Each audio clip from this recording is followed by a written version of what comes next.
কলকাতার পর এবার সল্টলেকের বিভিন্ন বাজারে বুধবার হানা দিয়েছে টাস্ক ফোর্স। বাজার দর খতিয়ে দেখতে বুধবার সকালে সল্টলেকের এবিএসি এবং বিডি মার্কেটে একযোগে হানা দিয়েছে টাস্ক ফোর্স এবং ইবির প্রতিনিধিরা। বিধাননগর এবং উত্তর থানার পুলিশ টাস্ক ফোর্সের অন্যতম সদস্য রবীন্দ্রনাথ কোলে অবশ্য মেনে নিয়েছেন কিছু কিছু সবজির দাম যথেষ্ট চড়া। সেক্ষেত্রে ব্যবসায়ীদের সতর্ক করার পাশাপাশি হুঁশিয়ারিও দেওয়া হয়েছে।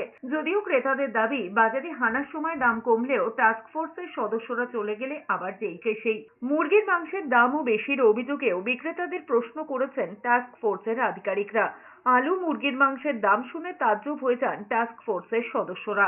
বাজারের মধ্যেই জ্যোতি আলু একজন বেচছে 35, একজন বেচছে 30। এগুলো তো চলতে পারে না।